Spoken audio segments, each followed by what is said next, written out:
Simon went training today on Thursday. We've had a few days of sort of change around the club. We'll start off with some players. Obviously, Johan has departed.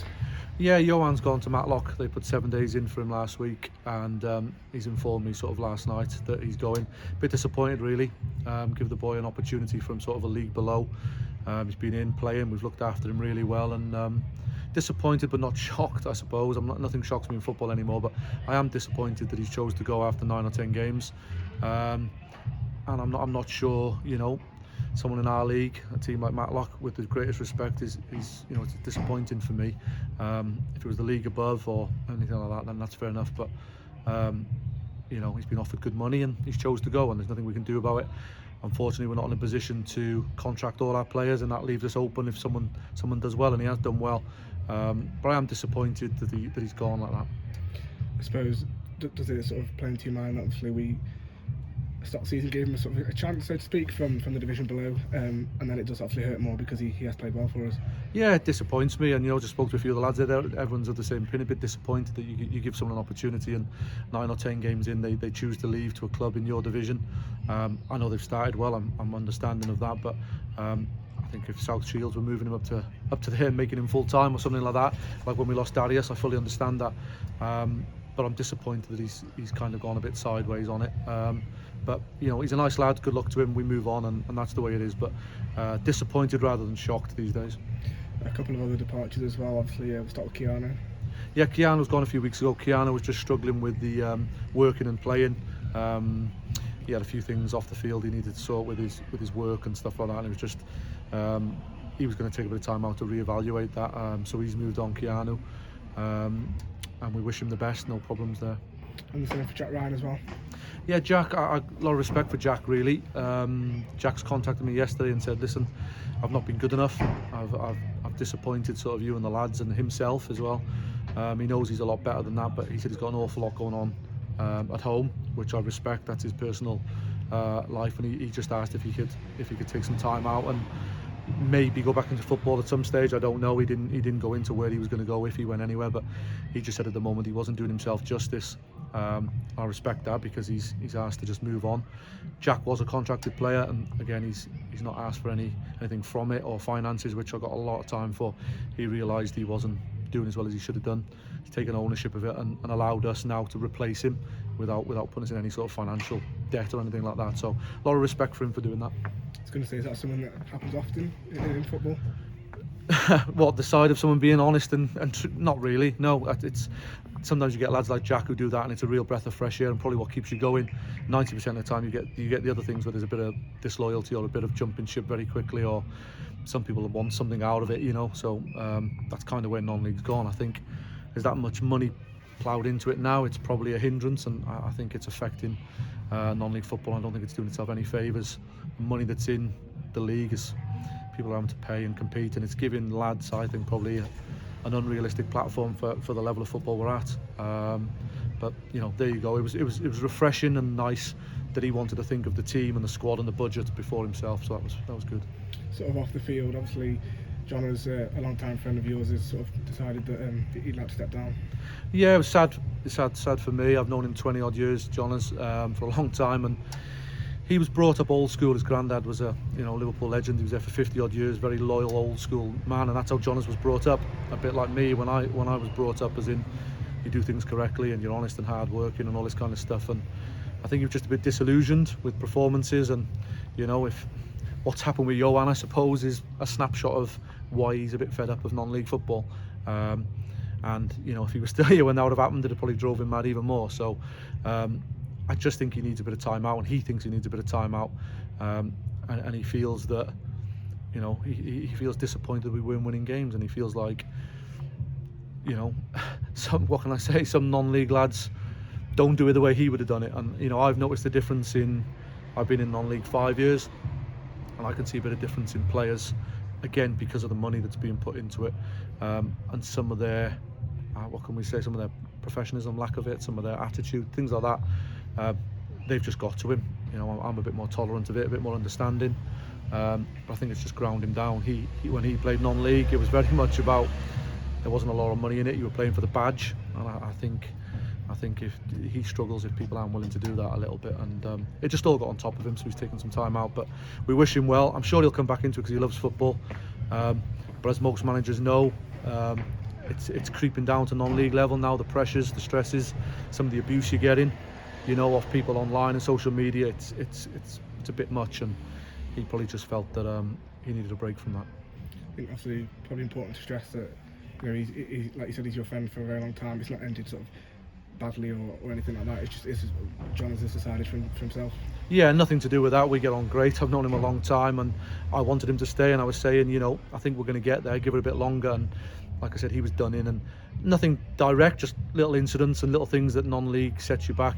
Sometimes people don't turn up, or they might do this or they might do that, things that just, if you like to do things 100% correctly, can get to you. But it's non-league football, and that's what it is, and you've got to have sort of thick skin, and you've got to be a little bit flexible to it. And he's been in here a while, and maybe he just needs a break, that happens. But yeah, certainly no fallout. I'd have him back tomorrow, but he just wanted a break from some of it, and our run and our performances of late have probably driven him to it, and I understand that and respect that.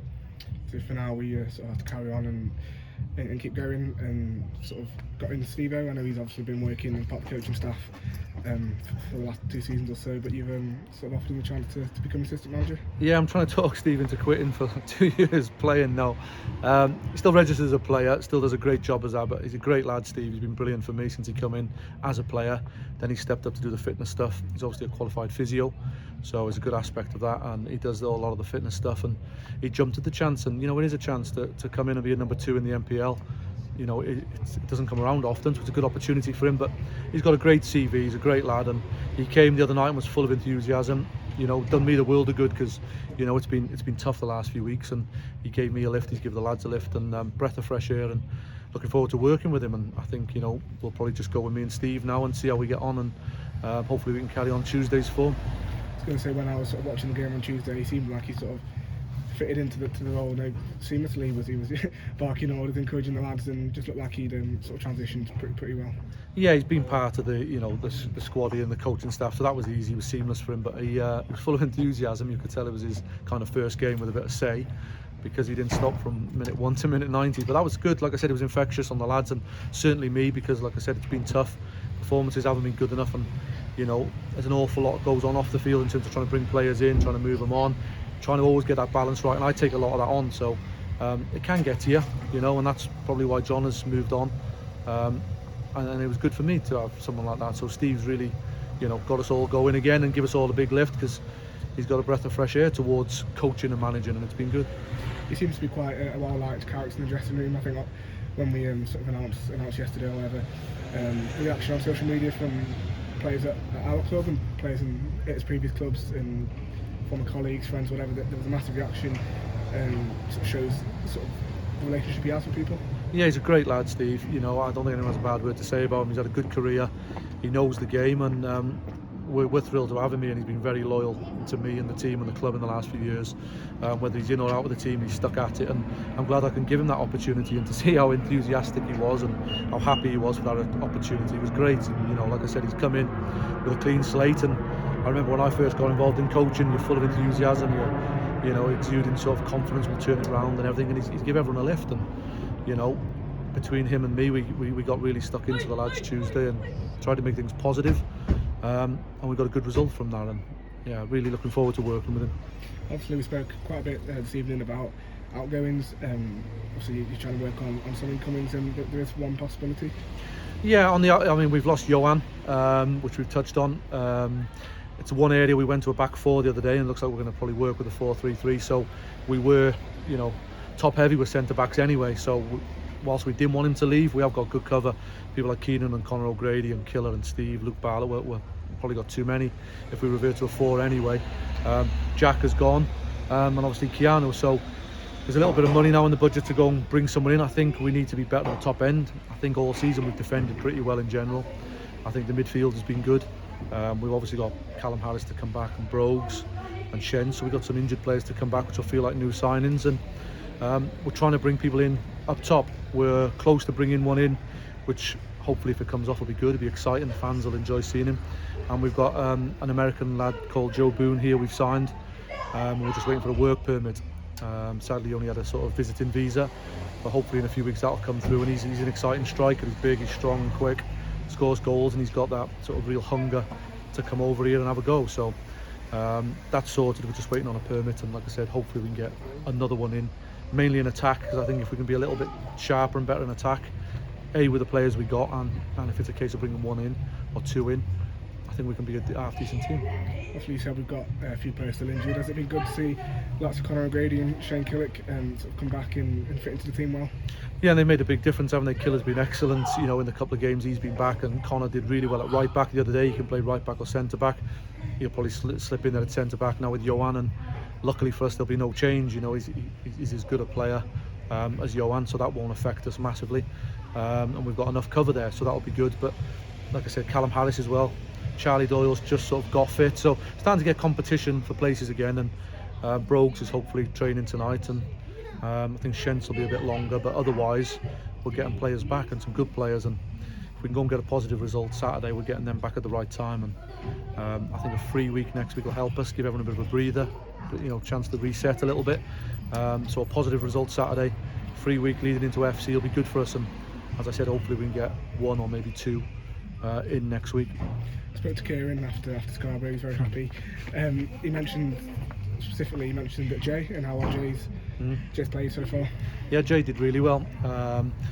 Young kid, it's hard to come in on loan, from pro football into that, but he settled well. He looked a little bit tired on Saturday. He'd been training hard with Bolton last week.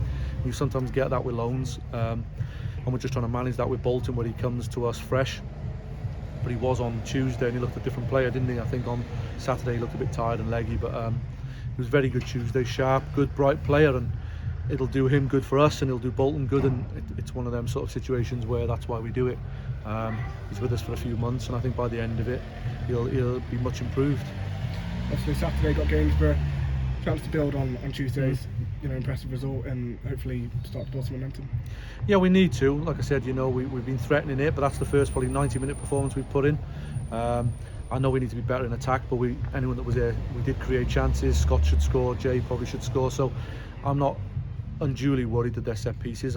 Ideally we'd be scoring some open play, but that's coming as well. And the result was positive. We have a good chance to go away and get another positive one, and it'd be great if we can go and get 3 points and back-to-back wins. And then, like I said, next week gives us a chance to little reset and organise a little bit and give some of these lads a breather. It's hard Saturday, Tuesday, Saturday. It's tough, and we've had an awfully tough start. And if you look at the next two, FC United and Whitby, another tough couple of games. So it's imperative we go there and get a good result Saturday and kick us on next week.